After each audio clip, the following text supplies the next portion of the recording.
We got treated to such an amazing thing this week. In case you missed it, a huge reveal at this week's Unreal Fest Orlando.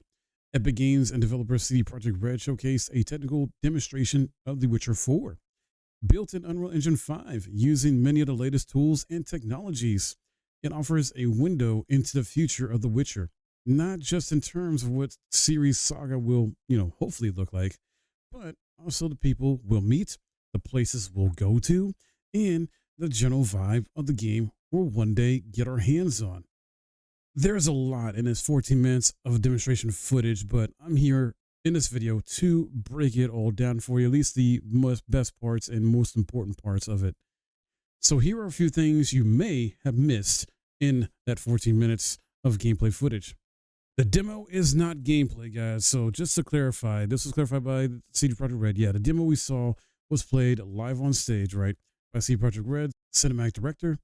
I'm not going to attempt to pronounce the name, but the cinematic director was literally moving Ciri around the game world.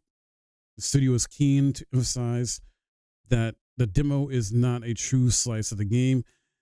While the mountain region, forest, and port town you saw will be part of Witcher 4, the quest being played and the characters Ciri interacts with may not be featured in the final game. So since it's not gameplay, you might be wondering, well, what can we learn from it?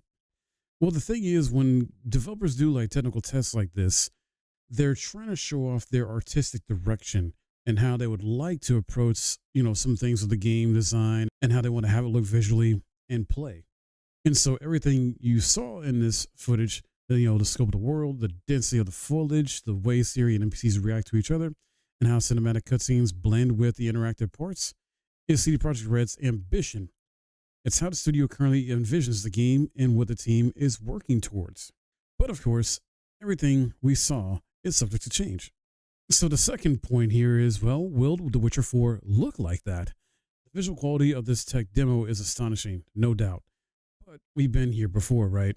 Many people will remember the first footage of The Witcher 3, The Wild Hunt, or Cyberpunk 2077, which turned out to be more ambitious, at least visually, than the final product. In The Witcher 4's case, it's especially easy to be skeptical, as this demonstration was running on a regular PS5 and not a PS5 Pro, at 60 frames per second, mind you. But here's the thing. The new advancements in Unreal Engine 5, well, specifically 5.6, are allowing developers to run complex tech more efficiently. And that happens, this engine started off a bit rough, it was hit and miss for a while there. It still kind of is in some cases, but over time, the game engine, as they learn from lessons and get feedback, things like that, they improve upon it. They make it better. It's gotten better. Thirdly, we're headed north, very north in terms of the lore of Witcher 4. So a technical demo takes place in Kovir, a region in the very north of the continent, the world in which The Witcher takes place. It's situated northwest of the lands of Redania and Temeria, locations you'll be familiar with from The Witcher 3. Its mountainous terrain is resource rich, and so mining is one of the kingdom's key industries. Kovir is the world's leading exporter of minerals, and among those minerals is salt. You'll have noticed that Ciri's quest in this demonstration is to investigate a salt merchant's missing cargo. Fans of the Witcher books have waited a long time to visit Kovir, but creating it for a video game is no easy task. So much of the Witcher world is natural, organic, especially Kovir with its dense forests and wild nature. Witcher 3, of course, featured some grand woodland environments that remain impressive even 10 years later, but the forest shown in this demo is a league ahead of them. At number 4, well, much like Geralt, Ciri is going to have a horse companion of her own named Kelpie. It does felt, since Geralt had Roach, which us as players, or at least many of you guys have spent countless hours, riding around on the continent, they felt Ciri needs her own mount. And luckily, she has one. Kelpie is a black horse, and we can see her in action for the first time in this tech demo. While Kelpie is new to the games, this horse has roots in the Witcher books, originally belonging to a member of the Guild of Merchants named Hotspur. Ciri took ownership of Kelpie when he died, recognized as a magnificent horse wherever she goes. Kelpie's best trick is that she can be summoned by rubbing a magical bracelet. In the books, Kelpie is said to be able to jump over 7-foot tall walls with ease. Anyone who's played Witcher 3 will tell you that that's an impossibility with Roach. He's more likely to disappear and end up on a roof And so this begs the question, will Kelby be easier and more enjoyable to control than Geralt's old steed? We'll have to wait and find out. The fifth key detail and topic, the quests and the mana core. So, as we established, the showcase is a technical demonstration rather than a slice of the game, and so there's not really a quest to see, at least not in the game sense of the word. But Kalemba wanted to ensure the demo had a sense of narrative running through it. This is CD Projekt Red, after all. In that narrative layer, we see that Ciri has taken on a classic bit of Witcher work. She's accepted a contract from a salt merchant to find his missing cargo and crew. Unluckily for him, both his salt and men are long gone. Luckily for Ciri, their grisly fate arrived via the blood-soaked jaws of a metacore. And as we all know, killing monsters is exactly what Witchers are known for.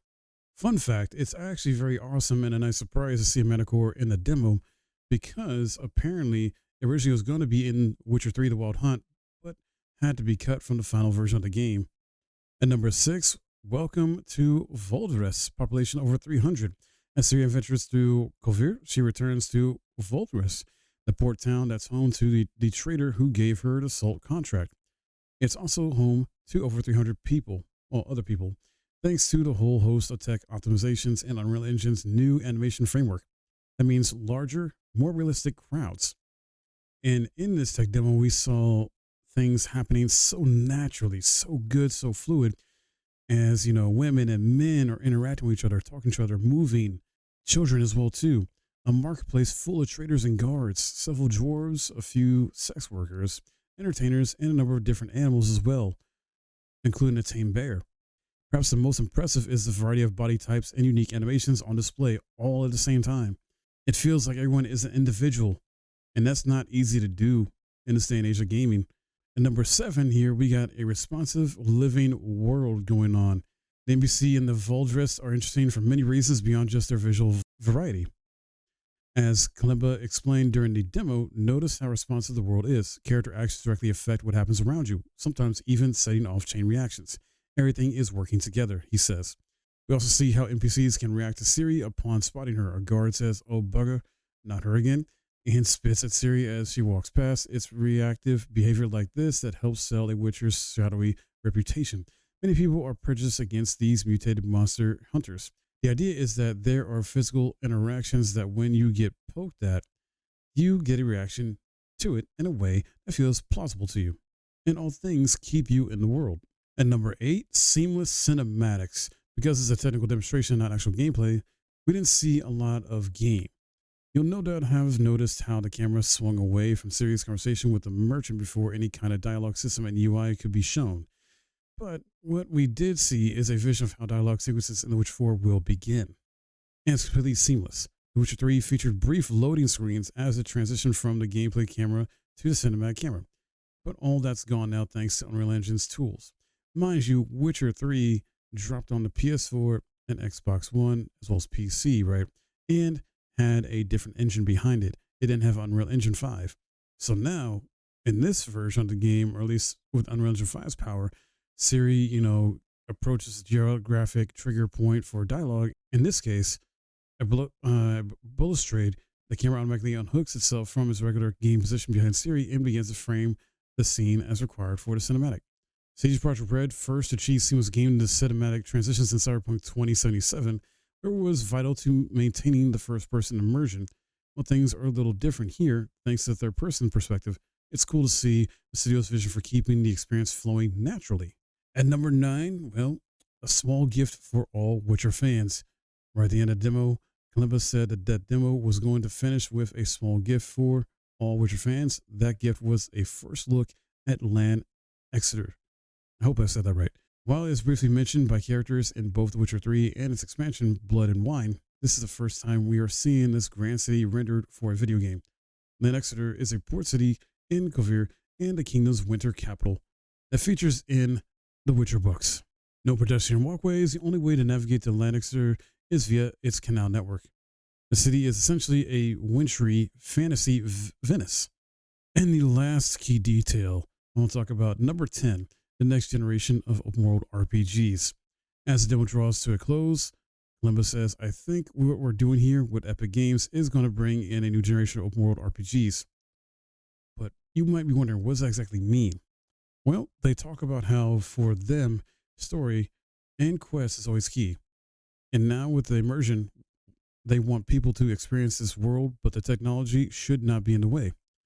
We want people to feel like they belong to this world. They interact with the world, that they can experience the emotion of the character, feeling that they are connected to the story with a partnership and all the tools we build and all the technology. I think it'll be yet another level for us going forward, and that's from the devs themselves. And I get what they mean by that because let's take a look example of previous open world RPGs. Heck, Witcher 3 technically has affected the game industry forever. There's still games coming out and are inspired by it and what they did with Witcher 3 in terms of overall game design with that world and characters and quests and everything else, right? Then you also got the Legend of Zelda Breath of the Wild and Tears of the Kingdom series as well too. Forever changed the gaming industry. And then a third one I want to go to in terms of the series is Elden Ring, which flipped the open world concept on its head in many ways. And now we are seeing some of that still be influencing the video game industry in future game projects. And I cannot wait to see how much of this Witcher 4 takes from Witcher 3, expands upon it actually, and what we actually get, and maybe it includes some things from Elden Ring in terms of open world design, as well as Legend of Zelda, and maybe some other ones I didn't even name yet or think about. But that's crazy, right? With how technology is, the advancements we're getting to, it's just, the sky's the limit, guys. And this is incredible. That is going to wrap it up for this video. I hope you guys found this helpful and you learned something today about Witcher 4 in terms of what this could possibly really be, what it means for the game industry. And even though this is just a demo, but not actual like gameplay, and none of this may end up fully in the final product, this is sort of the ambitious goal, what they're trying to go for in terms of how they want the game to look and feel to players. We'll just have to wait and see. I don't know if we'll get an actual gameplay at Summer Games Fest, but this is nice to get for now, a tidbit, considering it's still in early development and only got announced last year as full production. So we're still a ways off from this. We'll be getting this game definitely before a Cyberpunk sequel, though, for sure. I imagine maybe we'll get this in the next couple of years, like 2027, 2028 at the latest, hopefully, but who knows? Things could change for whatever reason. Sound off in the comments below, though, guys, and tell me what you think about this from all the details I've talked about. Would love to hear from you. And hit that like if you did enjoy this video. I very much appreciate it. Subscribe if you're new, and I'll see you guys in the next video.